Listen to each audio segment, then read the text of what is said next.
Às margens silenciosas do vale de Hebrom, onde as oliveiras sussurravam segredos antigos ao vento da tarde, um jovem de 17 anos contemplava o horizonte dourado, sem saber que seus sonhos se tornariam o fio invisível que teceria o destino de uma nação inteira. As ovelhas pastavam tranquilas, enquanto José, filho amado de Jacó, sentia em seu peito aquela inquietação estranha que só os escolhidos conhecem.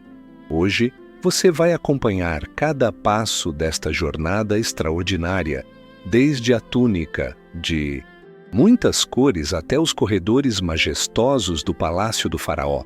Entre um suspiro e outro desta noite serena, você vai descobrir como os sonhos podem atravessar até mesmo o deserto mais árido, como a providência divina tece seus planos através das lágrimas e da esperança, e como um jovem pastor se transformou no homem que salvaria o mundo conhecido da fome.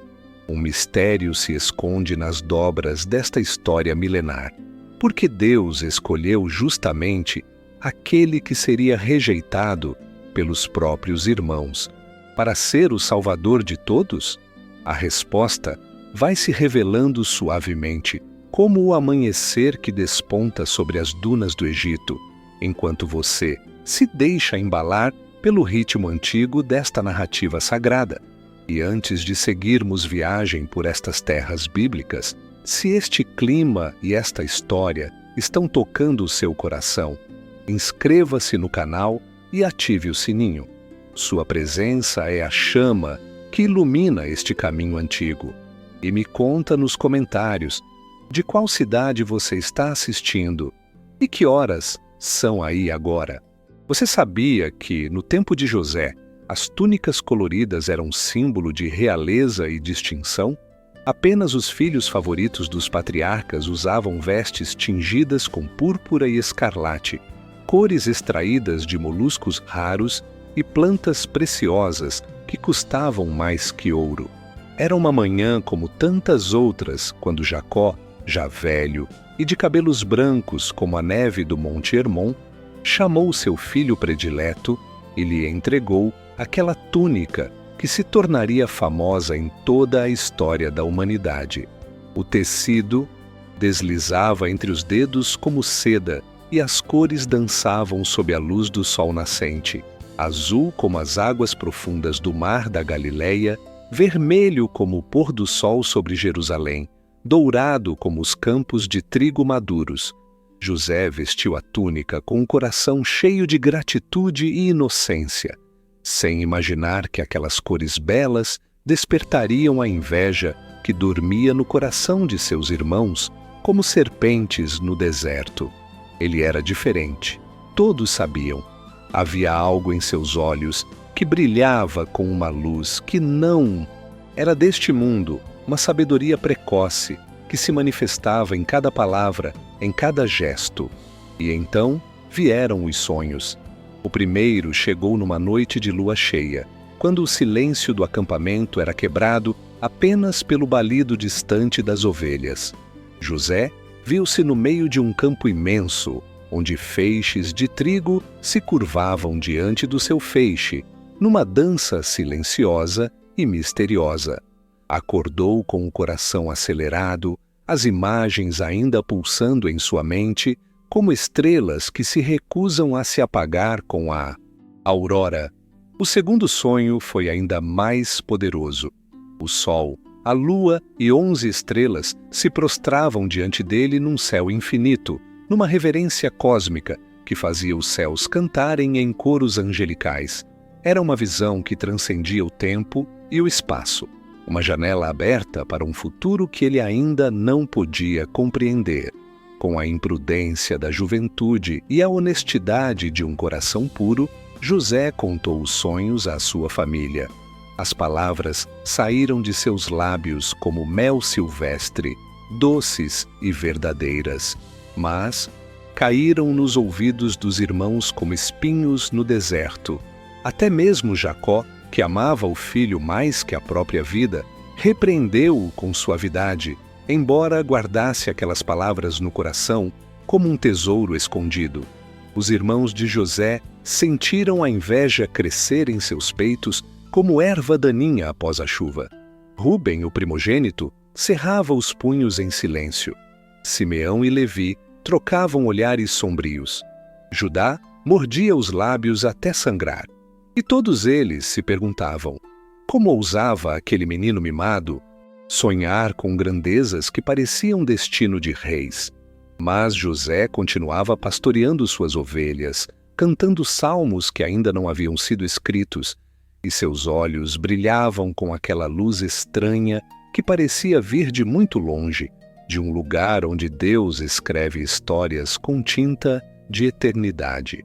E foi assim, entre sonhos dourados e invejas sussurrantes, que começou a se desenrolar uma das mais belas e comoventes histórias de toda a Bíblia Sagrada, uma história onde cada lágrima derramada se transformaria em bênção e onde cada noite escura seria prelúdio de uma aurora gloriosa. O que José não sabia ainda era que seus sonhos eram sementes plantadas pelo próprio Deus no jardim do tempo, e que em breve, muito em breve, essas sementes começariam a germinar de maneira totalmente inesperada.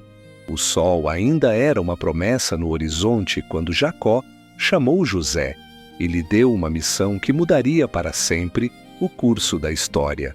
As ovelhas dos irmãos pastavam há semanas nas terras verdejantes de Siquém, e o velho patriarca sentia em seu coração aquela inquietação que só os pais conhecem quando os filhos estão longe. Veste tua túnica colorida, meu filho, e vai ver se teus irmãos estão bem. Traze-me notícias de como estão os rebanhos e se há paz entre eles. As palavras de Jacó ecoaram no coração de José como uma melodia familiar, e o jovem partiu sem hesitar, seus pés descalços beijando a terra seca enquanto caminhava pelas trilhas que os patriarcas haviam percorrido por gerações. O caminho até Siquém serpenteava entre colinas cobertas de oliveiras centenárias, e José caminhava com aquela leveza particular dos que ainda não conhecem o peso do sofrimento.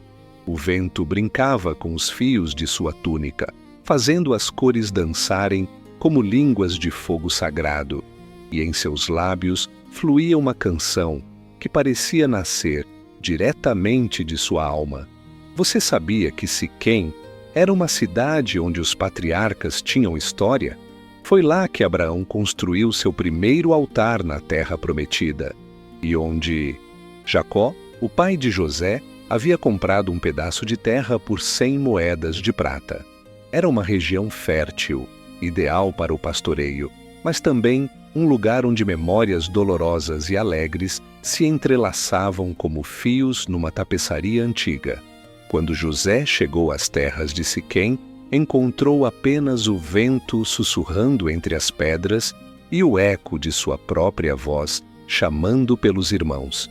Os campos estavam vazios e uma estranha melancolia pairava sobre aquele lugar como névoa matinal. Foi então que um homem desconhecido se aproximou. Um andarilho de roupas simples, cujos olhos brilhavam com uma luz misteriosa. "Procuras por alguém, jovem?" perguntou o homem, e sua voz tinha aquela qualidade estranha das vozes que carregam mensagens do céu. José respondeu com a honestidade que era marca de seu caráter: "Procuro meus irmãos. Sabes onde estão pastoreando?"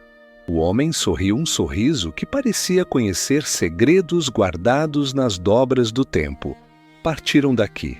Ouvi-os dizer que iam para Dotã." E foi assim, através de um encontro que parecia casual, mas estava inscrito nos planos eternos de Deus, que José tomou o rumo de Dotã, sem saber que cada passo o levava mais perto de um destino que transformaria não apenas sua vida, mas a história de toda a humanidade. Dotã ficava mais ao norte, numa região onde os pastos eram ainda mais verdejantes e as fontes de água cristalina brotavam da terra como bênçãos líquidas. O sol já estava alto quando José avistou ao longe as silhuetas familiares de seus irmãos e os rebanhos espalhados pelas colinas como pérolas numa tela verde. Mas algo estava diferente naquela cena aparentemente bucólica. Os irmãos se agruparam assim que o viram de longe, e suas vozes chegavam até José como um murmúrio inquietante. Eles haviam reconhecido a túnica colorida antes mesmo de distinguir o rosto do jovem. E no coração de cada um deles, a inveja e o ressentimento acumulados por meses começaram a ferver como água sobre o fogo. «Eis que vem o sonhador», disse Simeão com uma amargura que cortava o ar como lâmina afiada. Judá balançou a cabeça e seus olhos se encheram daquela dureza que os homens adquirem quando decidem fazer algo de que se arrependerão para sempre. «Vinde, matemo-lo e lancemo-lo numa das cisternas. Diremos que uma fera o devorou. Veremos então que será dos seus sonhos». As palavras saíram dos lábios de Judá como veneno, e por um momento que pareceu eterno, o silêncio pairou sobre aquele grupo de homens como uma nuvem pesada. Era como se o próprio tempo hesitasse diante da gravidade daquela decisão, como se até mesmo as ovelhas sentissem que algo terrível estava prestes a acontecer. Mas Rúben, o primogênito, tinha no peito aquela responsabilidade que os mais velhos carregam como fardo sagrado. Seus olhos se encheram de lágrimas que ele se recusava a derramar, e sua voz tremeu quando falou: «Não derramemos sangue. Lançai-o nesta cisterna que está no deserto, mas não ponhais mão nele». A cisterna era um buraco profundo cavado na rocha viva, usado para armazenar água da chuva durante os meses secos. Agora estava vazia, e suas paredes de pedra refletiam o eco como uma tumba prematura. Rúben sabia que estava ganhando tempo, esperando encontrar uma forma de salvar o irmão mais novo sem desafiar abertamente a fúria dos outros. José continuava se aproximando, alheio ao drama que se desenrolava entre seus irmãos. Seu coração, cheio daquela alegria simples de quem vai reencontrar a família depois de uma longa caminhada.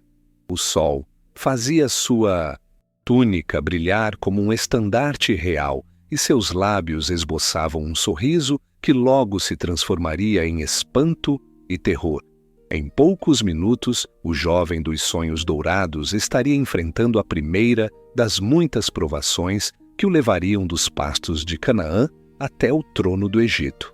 E no coração de Deus, que via tudo desde a eternidade, aquele momento doloroso era apenas o primeiro passo de um plano que salvaria multidões da fome, mas que custaria a José anos de lágrimas e saudade.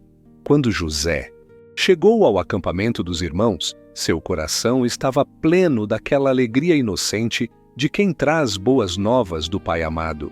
Suas palavras saíram como mel dos favos. Nosso Pai vos saúda e deseja saber como estais, se há paz entre vós e se os rebanhos prosperam nesta terra fértil.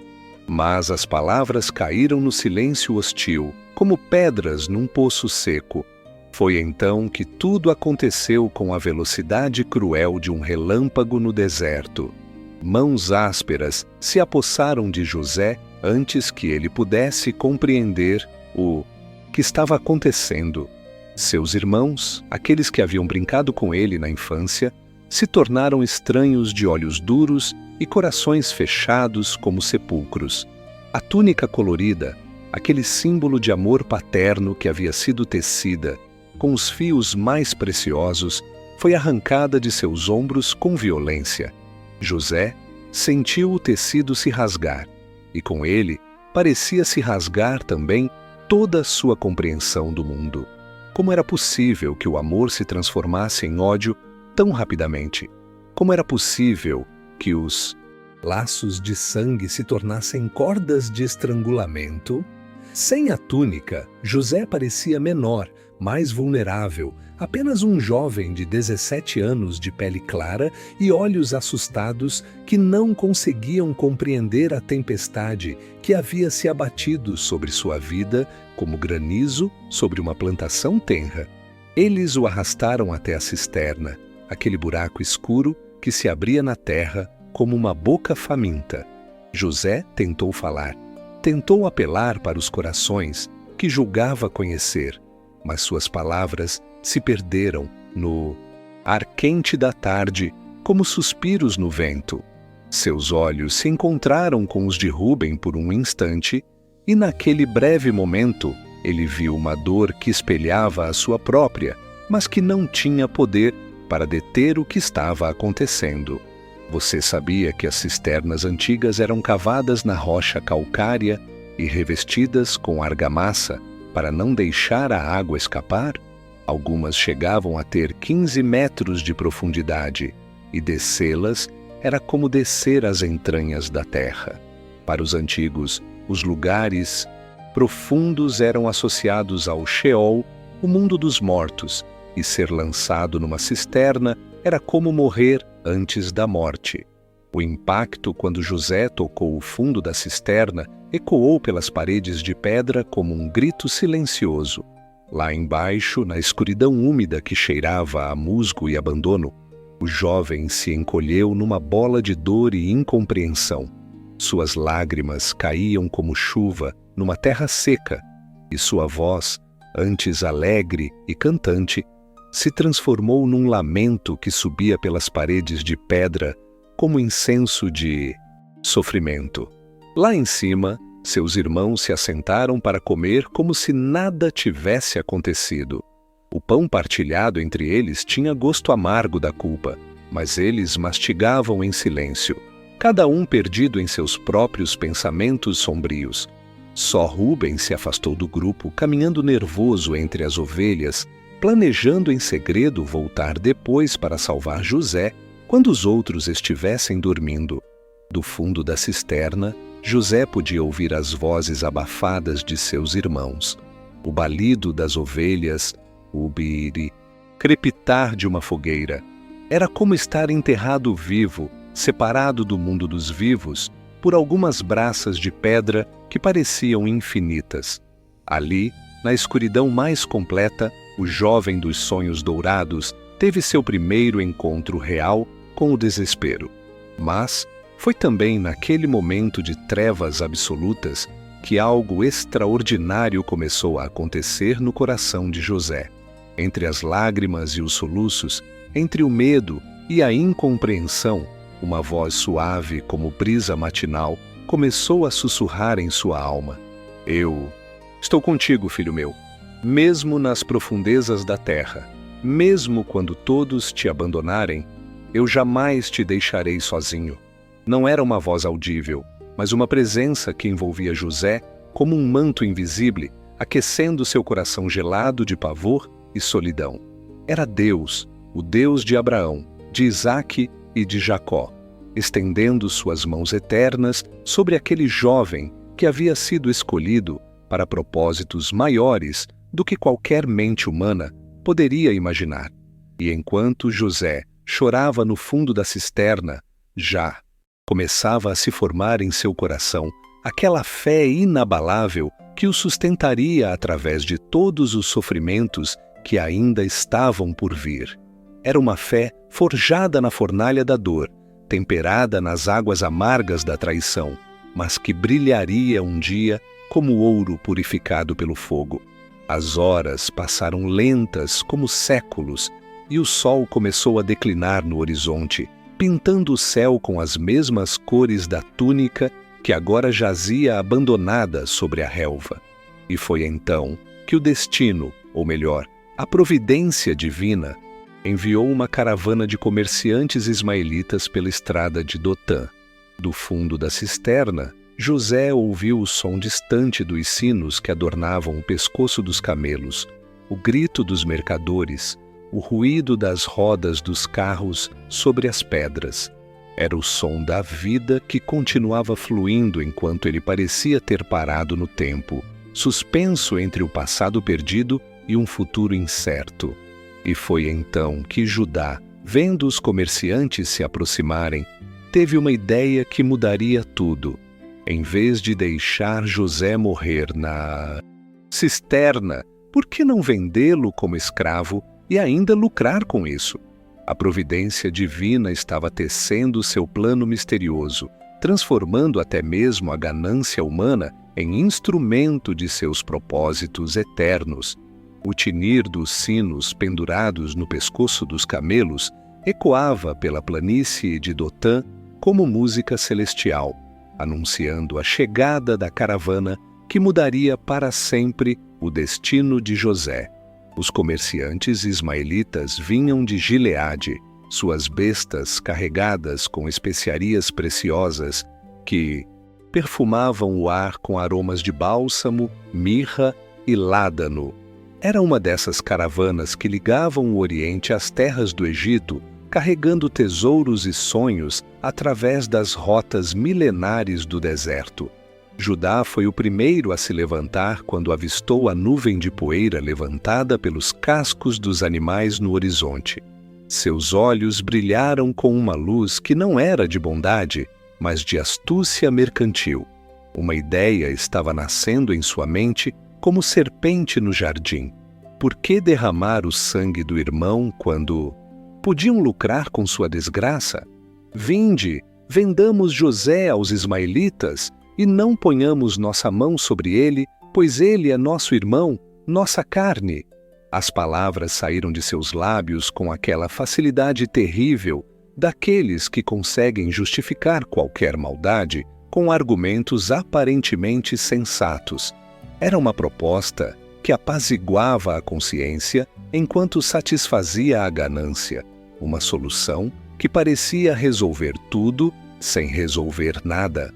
Os outros irmãos se entreolharam e no silêncio que se seguiu, podia-se ouvir o peso das consciências lutando consigo mesmas. Era melhor ser assassino ou mercador de escravos? Era melhor sujar as mãos de sangue ou apenas de prata? A resposta veio em forma de concordância muda, aquele assentimento silencioso que às vezes grita mais alto que qualquer palavra. Você sabia que o comércio de escravos era uma prática comum no mundo antigo e que as caravanas ismaelitas eram conhecidas por transportar tanto mercadorias quanto pessoas?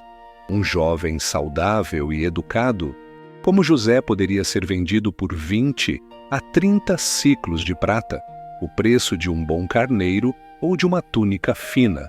Quando puxaram José da cisterna, ele piscou várias vezes tentando se acostumar com a luz do sol, que já declinava no horizonte. Seus olhos estavam vermelhos de tanto chorar, sua pele estava suja da lama ressecada do fundo da cisterna, e seus lábios tremiam não apenas de frio, mas de um medo que ele ainda não sabia nomear. Pela primeira vez na vida, José estava vendo o mundo através dos olhos da verdadeira vulnerabilidade. Os mercadores ismaelitas se aproximaram com aquela curiosidade calculista de quem avalia uma mercadoria. O líder da caravana era um homem de barba grisalha e olhos pequenos e penetrantes, que vestia uma túnica listrada e trazia ao peito amuletos de proteção contra os perigos do deserto. Ele olhou para José como um negociante experiente examina um animal no mercado. Verificou seus músculos, examinou seus dentes, testou a firmeza de suas pernas. Este jovem parece saudável e bem educado. De onde vem? Perguntou o comerciante principal. E Judá respondeu com a desenvoltura de quem já havia ensaiado a mentira. É nosso servo, mas nos causou problemas. Estamos dispostos a vendê-lo por um bom preço. A negociação que se seguiu foi rápida e cruel. 20 ciclos de prata mudaram de mãos enquanto José permanecia em pé, observando aquela transação surreal que o transformava de filho amado em propriedade humana. As moedas tilintaram ao cair na palma da mão de Judá. e cada som metálico era como uma lâmina cortando os últimos fios que ligavam José à sua vida anterior. Quando colocaram as cordas em seus pulsos, José finalmente compreendeu que não era um pesadelo do qual acordaria. Aquilo era real, terrivelmente real. Seus irmãos, aqueles com quem havia crescido brincando entre as ovelhas do pai, haviam-no vendido como se vende um animal no mercado. A dor que sentiu naquele momento foi além da física. Foi a dor da alma que descobre que o mundo é muito mais cruel do que imaginava. E assim, amarrado como um criminoso comum, José foi incorporado à caravana que se dirigia ao Egito. À medida que se afastavam de Dotã, ele voltava o rosto constantemente para trás, esperando ver Rúben correndo atrás deles, esperando ouvir a voz de seu pai chamando seu nome, esperando que tudo aquilo se revelasse apenas um mal-entendido terrível que logo seria corrigido. Mas Rúben havia chegado tarde demais à cisterna. Quando descera correndo para salvar José, encontrara apenas vazio e silêncio. Seu grito de desespero ecoou pelas paredes de pedra como o lamento de uma alma perdida. O menino não está lá, e eu para onde irei? Os irmãos, então, consumaram sua mentira com um teatro macabro. Mataram um cabrito e molharam a túnica colorida no sangue do animal, transformando aquela vestimenta de amor em falso testemunho de tragédia. Quando levaram a túnica ensanguentada a Jacó, o velho patriarca se desfez em lágrimas que pareciam brotar das profundezas de sua alma. Uma fera devorou meu José. José foi despedaçado. Enquanto isso, a caravana seguia seu caminho inexorável rumo ao Egito, e José caminhava acorrentado entre os camelos carregados de especiarias, cada passo o levando mais longe de tudo que conhecia e amava. Mas no coração daquele jovem quebrantado, uma semente de esperança ainda pulsava fraca. Os sonhos que Deus lhe havia dado não podiam ser apenas ilusões. Havia de haver um propósito em todo aquele sofrimento. E de fato, havia, pois às vezes Deus permite que sejamos vendidos por 20 moedas de prata para que possamos ser comprados por um preço muito maior, o preço da sabedoria, da compaixão e da grandeza verdadeira. As pirâmides se erguiam no horizonte como montanhas construídas pela própria eternidade, e o rio Nilo serpenteava pela paisagem como uma serpente de prata líquida que dava vida àquela terra de mistérios milenares. José pisava pela primeira vez no solo do Egito, e seus olhos, ainda inchados de lágrimas, se arregalavam diante de uma civilização que parecia ter saído diretamente dos sonhos dos deuses. O mercado de escravos de Mênfis fervilhava com a agitação de comerciantes, compradores e curiosos que falavam numa língua musical e estranha, cheia de palavras que dançavam no ar como pássaros exóticos. O cheiro de incenso se misturava ao aroma de peixe grelhado e pão fresco, criando uma atmosfera que era ao mesmo tempo fascinante e assustadora para um jovem pastor acostumado ao silêncio dos campos de Canaã. José foi colocado numa plataforma de madeira junto com outros escravos e por alguns momentos se sentiu como uma ovelha no mercado, avaliado por olhos que viam nele apenas músculos, juventude e potencial de trabalho. Mas havia algo diferente naquele jovem hebreu, uma dignidade natural que nem as cordas nem as humilhações conseguiam quebrar, uma luz nos olhos que brilhava mesmo através das lágrimas. Foi então que Potifar apareceu. Potifar era capitão da guarda do faraó, um homem poderoso, cuja presença se impunha naturalmente sobre todos ao seu redor. Vestia linho fino e joias que refletiam sua posição na corte egípcia, e seus olhos tinham aquela penetração peculiar daqueles que estão acostumados a julgar o caráter dos homens rapidamente e com precisão. Quando seus olhos se fixaram em José, algo neles brilhou como reconhecimento. Você sabia que os capitães da guarda do faraó eram responsáveis não apenas pela segurança do palácio, mas também pela administração das prisões reais e pela execução das sentenças capitais? Eram homens de extrema confiança, escolhidos tanto por sua lealdade quanto por sua capacidade de liderança e discernimento. Este jovem, disse Potifar ao mercador ismaelita, apontando para José, com um dedo adornado por um anel de ouro: quanto pedes por ele? A negociação foi breve, e logo José se viu caminhando pelas ruas de Mênfis, ao lado de seu novo senhor, ainda mal acreditando na velocidade com que sua vida continuava a mudar. A casa de Potifar era uma mansão magnífica, construída no estilo típico da nobreza egípcia, com jardins internos onde fontes cantarolavam suavemente e palmeiras ofereciam sombra fresca. As paredes eram decoradas com hieróglifos coloridos que contavam histórias de deuses e faraós, e o chão de pedra polida refletia a luz como espelhos líquidos. José foi entregue aos cuidados do mordomo principal, um homem idoso e experiente que tinha a tarefa de ensinar aos novos escravos as regras da casa e as particularidades da cultura egípcia. Mas desde o primeiro dia ficou claro que José não era um escravo comum. Havia nele uma inteligência viva, uma capacidade de aprendizado e uma honestidade que chamavam atenção. Em poucas semanas, José já dominava palavras básicas da língua egípcia e compreendia perfeitamente os costumes da casa. Mas, mais que isso, tudo o que fazia prosperava de maneira extraordinária. Era como se uma bênção invisível repousasse sobre seus ombros, fazendo com que cada tarefa que realizasse resultasse em sucesso. Quando cuidava dos jardins, as plantas floresciam com vigor incomum. Quando organizava os celeiros, os grãos se conservavam melhor e duravam mais. Quando administrava os servos, a harmonia e a eficiência reinavam na casa como nunca antes. Era como se o próprio Deus caminhasse invisível ao lado daquele jovem escravo, abençoando tudo o que tocava.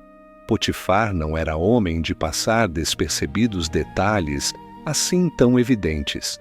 Seus olhos experientes logo perceberam que a prosperidade de sua casa havia aumentado significativamente desde a chegada do jovem hebreu.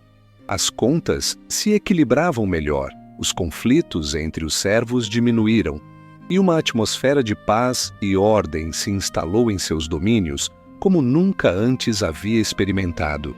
E o Senhor estava com José, e ele prosperou, ficando na casa de seu senhor egípcio. Vendo, pois, o seu senhor que o Senhor estava com ele, e tudo o que fazia o Senhor prosperava em suas mãos, José achou graça aos olhos de seu senhor e o servia. Potifar o constituiu sobre a sua casa e entregou em suas mãos tudo o que tinha. A ascensão de José na casa de Potifar foi meteórica. De escravo comum passou a mordomo-chefe, e de mordomo-chefe passou a administrador-geral de todos os bens de seu senhor. Era uma responsabilidade imensa para alguém tão jovem, mas José a exercia com uma sabedoria que parecia vir de fontes muito além de sua idade e experiência. Potifar chegou ao ponto de não se preocupar com coisa alguma de sua propriedade, exceto com a comida que comia. Confiava tão completamente em José que lhe entregou as chaves de todos os celeiros, os selos de todos os contratos e a autoridade sobre todos os servos.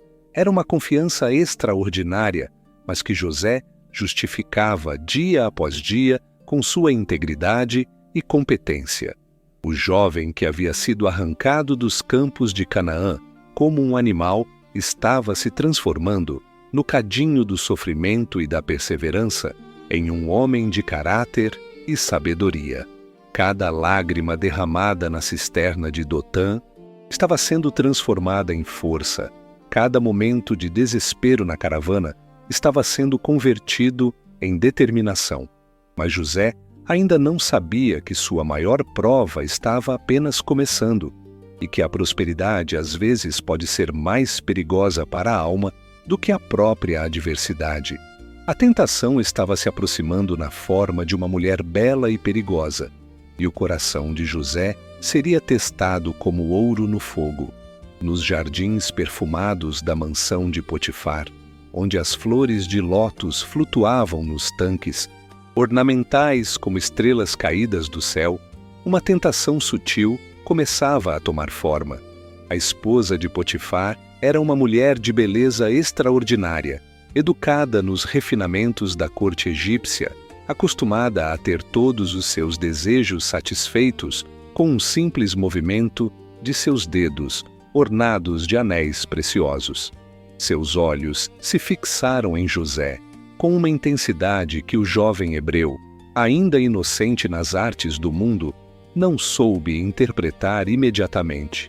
Ela observava a forma como ele caminhava pelos corredores com aquela dignidade natural que nem a escravidão conseguira quebrar. Admirava a inteligência que brilhava em seus olhos escuros quando resolvia os problemas mais complexos da administração da casa. José havia se tornado um homem de extraordinária beleza física. O trabalho árduo havia esculpido seus músculos, o sol do Egito havia bronzeado sua pele, e aquela luz especial que sempre brilhara em seus olhos se intensificara com a maturidade e a sabedoria adquiridas através do sofrimento. Era impossível não notar sua presença quando ele entrava numa sala. Você sabia que no Egito Antigo, as esposas dos nobres desfrutavam de considerável liberdade e poder dentro de suas casas? Diferentemente de outras culturas da época, as mulheres egípcias podiam possuir propriedades, conduzir negócios e exercer influência significativa sobre os assuntos domésticos. Essa liberdade, no entanto, às vezes se transformava em licenciosidade. Um dia, quando Potifar havia viajado para resolver negócios na corte do faraó e a casa estava mais silenciosa que o usual, a esposa de Potifar chamou José a seus aposentos particulares. O quarto era luxuoso, decorado com tecidos finos de damasco, perfumado com incensos que vinham das terras distantes da Arábia, e a luz filtrada pelas cortinas de seda criava uma atmosfera íntima e perigosa. "Deita-te comigo", disse ela, suas palavras saindo como mel envenenado, carregadas de uma promessa que era ao mesmo tempo sedução e armadilha. Seus olhos brilhavam com aquela fome particular que consome aqueles que nunca aprenderam a controlar seus desejos, e sua voz tinha o tom de comando de quem está acostumada a ter todos os seus caprichos atendidos. José sentiu como se o chão se abrisse sob seus pés. Num instante, toda a estabilidade que havia construído na casa de Potifar parecia ameaçada por aquelas palavras que ecoavam no ar como serpentes sussurrantes. Era uma prova diferente de todas que havia enfrentado até então. Não era uma prova de resistência física ou de inteligência, mas uma prova do coração e do caráter. "Não, senhora", respondeu José, e sua voz tremeu não de desejo, mas de determinação. "Eis que meu senhor não se preocupa comigo do que há em casa, e entregou em minha mão tudo o que tem. Ninguém é maior do que eu nesta casa, e nenhuma coisa me vedou, senão a ti, porquanto és sua mulher. Como, pois, faria eu tamanha maldade e pecaria contra Deus?" A resposta de José revelava a profundidade de seu caráter. Ele não rejeitava a tentação apenas por medo de Potifar, mas por 3 razões fundamentais: lealdade ao seu senhor, que confiara nele, respeito pela instituição do casamento e, sobretudo, reverência a Deus. Era uma integridade que brotava das raízes mais profundas de sua alma. Mas a mulher não desistiu. Dia após dia, ela renovava suas investidas, usando todas as armas da sedução que conhecia.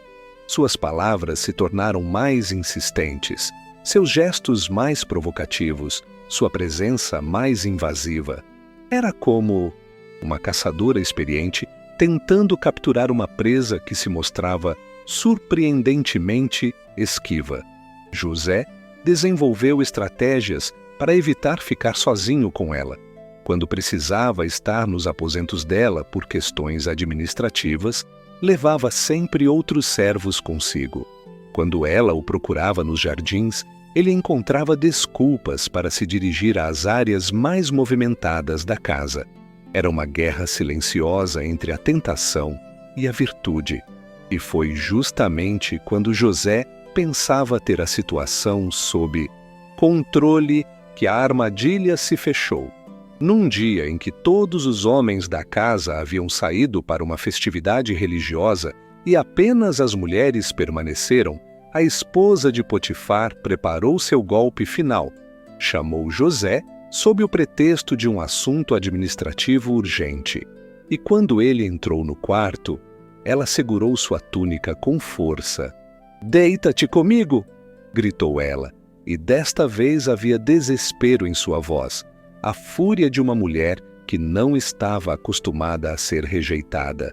Mas José, num gesto que revelava tanto sabedoria quanto coragem, deixou sua túnica nas mãos dela e fugiu da casa, preferindo a nudez física à nudez moral.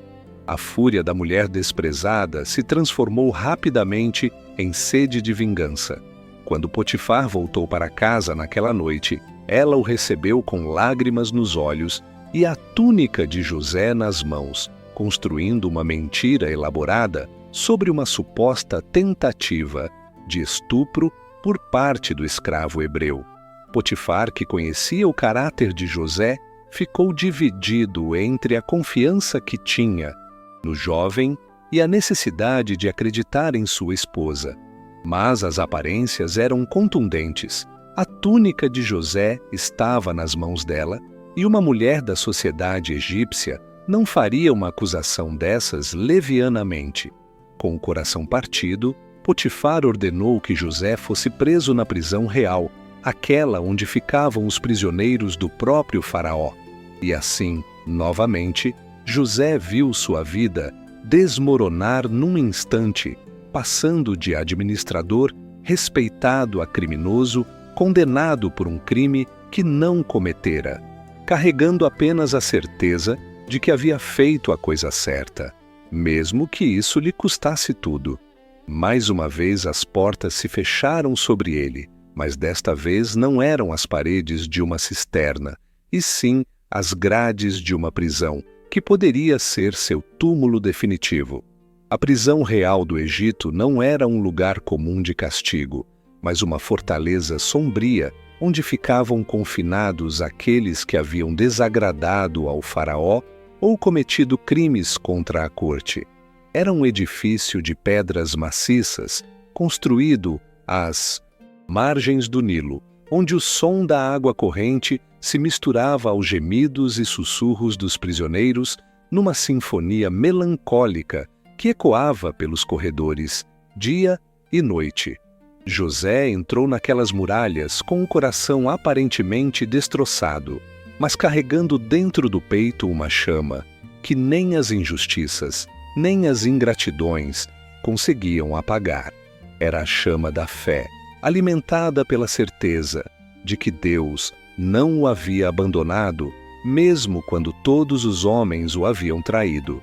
O carcereiro-chefe era um homem, endurecido pelos anos de convivência com criminosos e desesperados, mas havia algo em José que despertou sua atenção desde o primeiro dia. Talvez fosse a forma como o jovem hebreu não se lamentava nem amaldiçoava seu destino, ou talvez fosse aquela serenidade estranha que emanava de sua presença como perfume suave em meio ao odor pesado do cárcere. Em pouco tempo, José havia ganhado a confiança do carcereiro-chefe, que lhe entregou a supervisão de todos os outros prisioneiros. Era extraordinário como, mesmo na prisão, tudo que José administrava prosperava. Os conflitos diminuíam, a ordem se estabelecia e uma atmosfera de esperança começava a se infiltrar mesmo naquele lugar de desespero.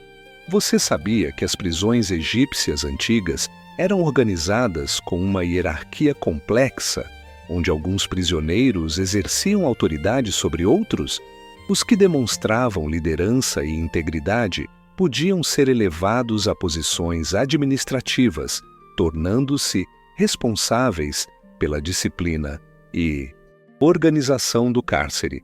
Foi naquele ambiente que José encontrou dois homens que mudariam o curso de sua história, o copeiro Mor e o padeiro Mor do faraó, ambos presos por terem desagradado ao soberano de alguma forma que permanecia misteriosa. Eram homens acostumados ao luxo da corte, e a dureza do cárcere pesava sobre eles como chumbo derretido. Uma manhã, quando José foi verificar como estavam os prisioneiros sob sua responsabilidade, encontrou o copeiro e o padeiro com rostos particularmente sombrios, como se uma nuvem pesada tivesse descido sobre suas cabeças durante a noite. Seus olhos estavam turvos de insônia e preocupação, e havia neles aquela inquietação peculiar de quem carrega um mistério que não consegue decifrar.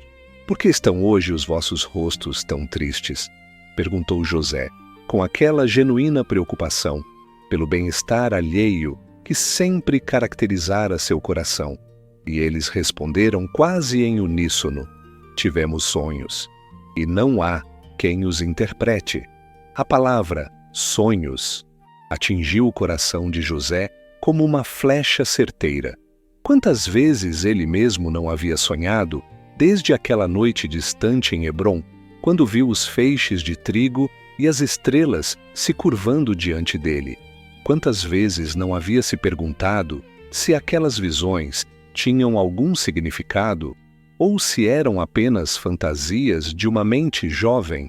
«Não são de Deus as interpretações?», disse José. E naquele momento, algo se iluminou em seus olhos, como se uma porta há muito tempo fechada estivesse se abrindo, lentamente. «Contai-mos, peço-vos». O copeiro Mor foi o primeiro a falar, suas palavras saindo hesitantes, como alguém que teme ser ridicularizado. «Em meu sonho havia uma videira diante de mim, e na videira 3 sarmentos. Era como se ela brotasse, florescesse, e seus cachos produzissem uvas maduras. Eu tinha na mão o copo do faraó, e tomando as uvas, as espremia no copo e o dava ao faraó». José fechou os olhos por um momento, e quando os abriu novamente, havia neles uma clareza que parecia vir de muito além de sua própria sabedoria. Esta é a interpretação. Os 3 sarmentos são 3 dias. Dentro de 3 dias, Faraó levantará a tua cabeça e te restaurará ao teu cargo, e darás o copo do Faraó em sua mão, conforme o costume antigo, quando eras seu copeiro. As palavras saíram da boca de José com uma autoridade que surpreendeu até mesmo a ele próprio.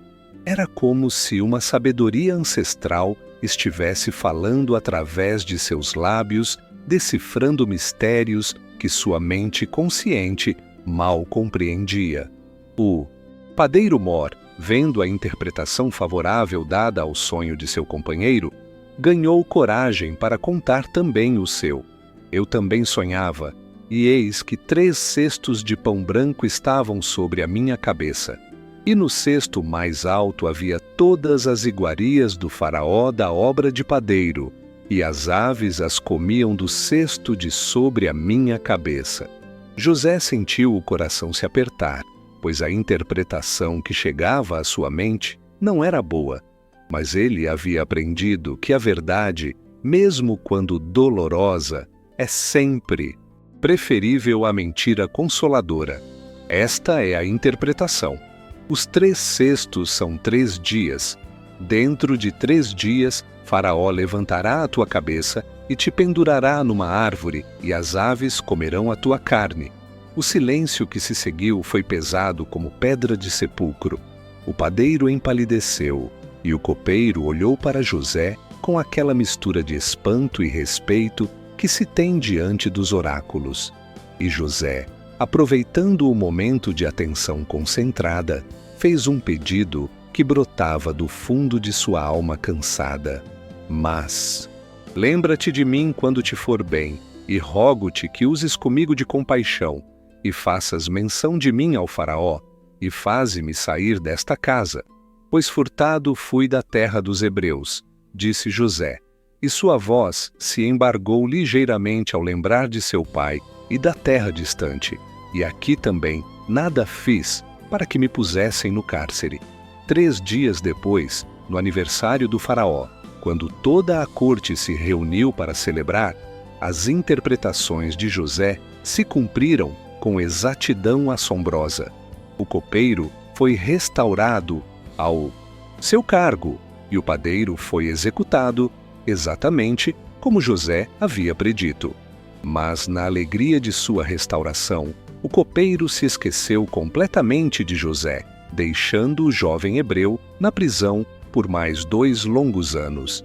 Anos que serviriam para temperar ainda mais o caráter de José, preparando-o para o momento em que seria chamado à presença do homem mais poderoso da terra.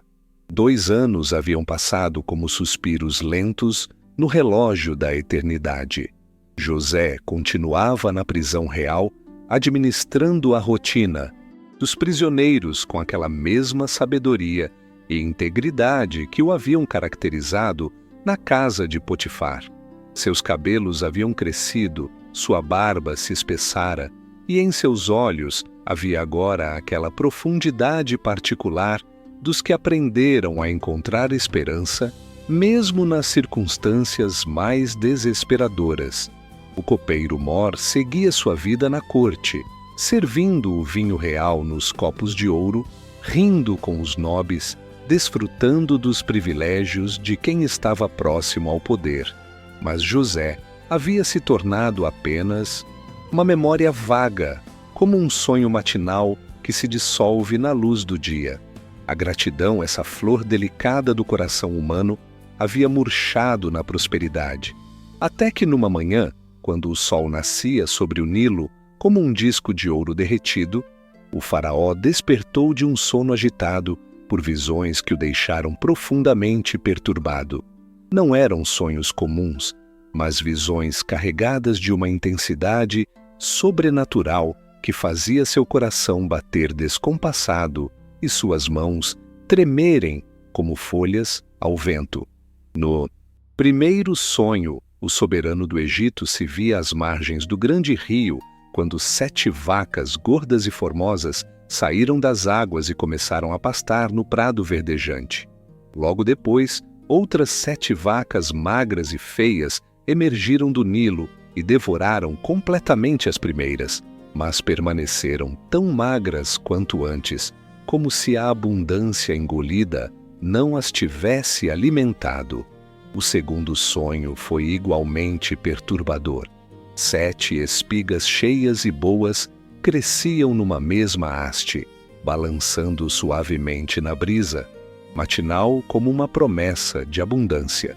Mas então brotaram 7 espigas miúdas e queimadas pelo vento oriental, que engoliram as espigas boas, deixando apenas desolação, onde antes havia esperança de colheita. Você sabia que na cultura egípcia os sonhos eram considerados mensagens diretas dos deuses, especialmente quando se tratava do faraó, que era visto como encarnação divina na terra?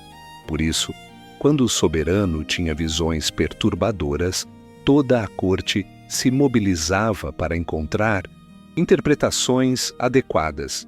O faraó convocou urgentemente todos os magos e sábios do Egito, homens versados nas artes antigas da adivinhação e interpretação de sonhos. Eles chegaram ao palácio carregando seus amuletos, seus rolos de papiro cobertos de hieróglifos misteriosos, suas varas encantadas e seus incensários fumegantes. Um por um, ouviram os sonhos reais, consultaram seus oráculos, murmuraram entre si em línguas antigas. Mas nenhum conseguiu oferecer uma interpretação que satisfizesse o coração inquieto do faraó. Suas explicações soavam vazias, suas palavras careciam daquela autoridade que vem da verdadeira revelação. O soberano sentia instintivamente que aqueles sonhos carregavam um significado profundo e urgente, uma mensagem que seus sábios não conseguiam decifrar. Foi então que a memória voltou como relâmpago à mente do copeiro Mor. Vendo a angústia de seu senhor e a impotência dos magos da corte, ele se lembrou subitamente daquele jovem hebreu que havia interpretado seu sonho na prisão com precisão sobrenatural. «Lembro-me hoje dos meus pecados», disse o copeiro, aproximando-se do trono com o rosto corado de vergonha. Faraó se indignou contra seus servos e me pôs na prisão da casa do capitão da guarda, a mim e ao padeiro Mor. E sonhamos cada um conforme a interpretação do seu sonho. E estava ali conosco um jovem hebreu, servo do capitão da guarda, e contamos-lhe os nossos sonhos, e ele nos interpretou a cada um conforme o seu sonho. E como ele nos interpretou, assim mesmo aconteceu. As palavras do copeiro ecoaram pelo salão real como música aos ouvidos do faraó. Aqui estava uma possibilidade, uma esperança de encontrar, finalmente, alguém capaz de decifrar o mistério que atormentava seu coração. Então Faraó enviou e chamou José, que rapidamente foi trazido do cárcere. Mandaram que se barbeasse e mudasse de roupa, pois não seria apropriado que um homem se apresentasse diante do soberano do Egito com aparência de prisioneiro. Quando José entrou no salão real, seus olhos se arregalaram diante da magnificência que o cercava. As colunas eram cobertas de ouro, os hieróglifos nas paredes contavam histórias de deuses e conquistas, e o próprio faraó se assentava num trono que parecia ter sido esculpido pelos próprios imortais. Mas José não se deixou intimidar. Havia aprendido na prisão que a verdadeira grandeza não está na pompa exterior, mas na integridade do coração. Tenho ouvido dizer de ti que, quando ouves um sonho, o sabes interpretar, disse o faraó, e sua voz ecoou pela sala como o rugido de um leão majestoso. José respondeu com aquela humildade que havia aprendido através de anos de sofrimento e dependência de Deus. Não está em mim. Deus dará resposta de paz ao faraó. E naquelas palavras simples estava toda a diferença entre José e os magos egípcios. Ele não reivindicava para si nenhuma sabedoria especial, mas reconhecia-se apenas como instrumento nas mãos do Altíssimo. O faraó, então, contou seus sonhos com todos os detalhes, e José os ouviu em silêncio respeitoso, sentindo em seu coração aquela mesma iluminação sobrenatural que experimentara na prisão. Quando o relato terminou, José respirou fundo e começou a falar com uma autoridade que vinha diretamente do trono celestial. O sonho do faraó é um só, disse José, e sua voz se encheu daquela clareza cristalina que caracteriza a verdadeira profecia. Deus manifestou ao faraó o que há de fazer. As 7 vacas formosas são 7 anos, e as 7 espigas formosas são 7 anos. O sonho é um só, e as 7 vacas magras e feias que subiam depois delas são 7 anos, como as 7 espigas miúdas e queimadas do vento oriental. Serão 7 anos de fome. A interpretação continuou fluindo dos lábios de José como água de uma fonte pura, revelando um futuro de abundância seguido por escassez. de fartura seguida por necessidade extrema. Era uma mensagem que demandava ação imediata e sabedoria administrativa extraordinária. E naquele momento, diante do trono do faraó, José não sabia que estava prestes a se tornar a segunda pessoa mais poderosa do Egito. As palavras de José ecoaram pelo salão real com a força de uma revelação divina, penetrando no coração do faraó como flechas de luz pura. Cada frase da interpretação carregava aquela autoridade inconfundível que vem diretamente dos céus, e o soberano do Egito reconhecia instintivamente que estava ouvindo não apenas a sabedoria de um homem, mas a própria voz de Deus, falando através de lábios mortais. Portanto, proveja-se agora Faraó de um varão entendido e sábio e o ponha sobre a terra do Egito, continuou José, e sua voz se fortalecia a cada palavra, como se uma coragem sobrenatural estivesse sendo derramada sobre ele. Faça isso, Faraó, e ponha governadores sobre a terra, e tome a 5ª parte da terra do Egito nos 7 anos de fartura, e ajuntem toda a comida destes bons anos que vêm, e acumulem o trigo debaixo da mão de Faraó para mantimento nas cidades, e o guardem. Era mais do que uma interpretação. Era um plano completo de administração nacional, uma estratégia abrangente para enfrentar a maior crise que o Egito já havia conhecido. José falava com a autoridade de quem havia sido preparado por Deus através de anos de sofrimento e administração, primeiro na casa de Potifar, depois na prisão real. Assim será o mantimento para provimento da terra, nos 7 anos de fome que haverá na terra do Egito, para que a terra não pereça de fome. E a José parecia natural aconselhar o homem mais poderoso da terra, como se toda sua experiência anterior tivesse sido apenas preparação para aquele momento supremo. O silêncio que se seguiu foi pesado de expectativa. Os nobres egípcios, os sacerdotes, os escribas reais, todos pendiam das palavras daquele jovem hebreu que havia sido trazido da prisão como último recurso e agora se revelava possuidor de uma sabedoria que seus próprios sábios não conseguiam alcançar.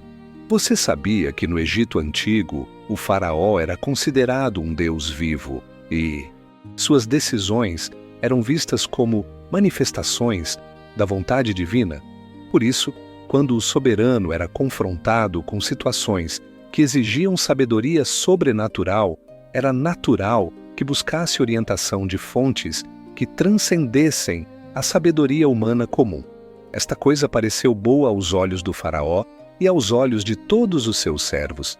E disse o faraó aos seus servos: acharíamos um varão como este, em quem haja o Espírito de Deus?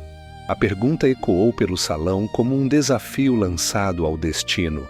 O próprio faraó havia reconhecido que José possuía algo que o separava de todos os outros homens: o Espírito do Deus vivo. Era uma confissão extraordinária vinda dos lábios de quem era adorado como divindade pelos seus súditos. Depois disse o faraó a José: pois que Deus te fez saber tudo isso, ninguém há tão entendido e sábio como tu. Tu estarás sobre a minha casa, e por tua palavra se governará todo o meu povo. Somente no trono eu serei maior do que tu. As palavras caíram sobre José como chuva sobre terra sedenta. Em poucos minutos ele havia passado de prisioneiro esquecido a segundo homem mais poderoso do Egito. Era uma transformação tão rápida e radical que parecia irreal, como se fosse parte de um dos seus antigos sonhos de juventude. Disse mais o faraó a José: vês aqui, tenho-te posto sobre toda a terra do Egito. E tirou o faraó o seu anel da sua mão, e o pôs na mão de José, e o fez vestir vestes de linho fino, e pôs um colar de ouro no seu pescoço. O anel real era o símbolo supremo de autoridade no Egito, usado para selar decretos e documentos oficiais. Ao entregá-lo a José, o faraó estava literalmente colocando o destino da nação nas mãos do jovem hebreu. As vestes de linho fino eram um privilégio exclusivo da realeza e da mais alta nobreza, e o colar de ouro identificava José como membro da corte real, e o fez subir no segundo carro que tinha, e clamavam diante dele: ajoelhai-vos! Assim o pôs sobre toda a terra do Egito. A procissão que se seguiu pelas ruas de Mênfis foi um espetáculo que ficou gravado para sempre na memória do povo egípcio. José, que havia entrado na cidade anos antes como escravo acorrentado, agora desfilava no segundo carro real, vestido como príncipe, enquanto multidões se ajoelhavam ao seu passar. Era a manifestação visível de que Deus pode transformar qualquer situação, por mais desesperadora que pareça. E disse Faraó a José: eu sou o Faraó, e sem ti ninguém levantará a sua mão ou o seu pé em toda a terra do Egito. Era uma delegação de poder absolutamente extraordinária. José havia se tornado, na prática, o governante efetivo do Egito, com autoridade sobre todos os aspectos da vida nacional. Sua palavra seria lei, suas decisões seriam obedecidas desde os palácios da capital até as aldeias mais remotas do delta do Nilo. E chamou o faraó o nome de José de Zafenate-Paneia, e deu-lhe por mulher a Asenate, filha de Potífera, sacerdote de On. O nome egípcio significava Deus fala e ele vive, uma descrição perfeita daquele jovem através de quem a sabedoria divina havia se manifestado de maneira tão clara. O casamento com Asenate não era apenas uma honra pessoal, mas uma forma de integrar completamente José à elite egípcia, tornando-o não mais um estrangeiro, mas um membro legítimo da aristocracia nacional. José tinha 30 anos quando se apresentou diante do faraó, rei do Egito. E saiu José da presença do faraó e passou por toda a terra do Egito, organizando imediatamente a coleta e armazenagem de grãos durante os 7 anos de abundância que se seguiram. Enquanto percorria o reino organizando a maior operação logística da história antiga, José às vezes se lembrava do jovem de 17 anos que havia sonhado com feixes de trigo se curvando diante dele nos campos de Canaã. Aqueles sonhos que haviam custado tanto sofrimento estavam finalmente se cumprindo de maneira mais gloriosa do que ele jamais poderia ter imaginado. Mas uma parte de seu coração ainda se voltava para o norte, para a terra distante onde viviam seu pai e seus irmãos, sem saber que muito em breve a fome os forçaria a descer ao Egito, colocando-o cara a cara com aqueles que o haviam vendido como escravo. Os 7 anos de abundância passaram como um sonho dourado sobre a terra do Egito. José havia transformado o reino numa imensa rede de celeiros e armazéns, acumulando grãos em quantidades tão vastas que deixaram de contar, pois eram como a areia do mar em multidão. Quando os primeiros sinais da fome começaram a aparecer, o Egito estava preparado como nenhuma outra nação da terra, mas a seca e a escassez não respeitaram fronteiras. A fome se espalhou por todas as terras conhecidas como um manto negro que cobriu desde as montanhas da Armênia até os desertos da Arábia. E foi então que aconteceu o que José esperava no fundo do coração. Desceram seus irmãos do distante Canaã para comprar trigo no Egito. Quando os 10 filhos de Jacó se prostraram diante do governador do Egito, com o rosto em terra, o coração de José bateu como tambor de guerra. Ali estavam eles, Rúben com seus cabelos agora grisalhos, Simeão mais endurecido pelos anos, Judá com aquela gravidade que o tempo havia imprimido em seus traços. Não o reconheceram, pois quem poderia imaginar que aquele príncipe egípcio, de barba cuidadosamente aparada e vestes reais, fosse o menino dos sonhos que haviam vendido por 20 moedas de prata? José os reconheceu imediatamente, mas fingiu ser estranho para eles e lhes falou asperamente. Era chegado o momento de testar se aqueles homens haviam mudado, se o tempo havia amadurecido seus corações, ou se a crueldade ainda habitava neles, como serpente venenosa. De onde vindes? Perguntou José através de um intérprete, fingindo não conhecer a língua hebraica. E eles responderam com humildade: da terra de Canaã, para comprar mantimento. Você sabia que no mundo antigo era comum que os governantes utilizassem intérpretes, mesmo quando conheciam a língua dos visitantes, como forma de manter distância protocolar e ter tempo para pensar antes de responder? José usou esse costume a seu favor para observar as reações de seus irmãos. José os submeteu então a uma prova complexa e dolorosa. Acusou-os de serem espias, prendeu Simeão como refém e exigiu que trouxessem o irmão mais novo, Benjamim, filho de Raquel, como ele próprio, como prova de que diziam a verdade. Era uma estratégia cuidadosamente calculada para sondar a alma daqueles homens.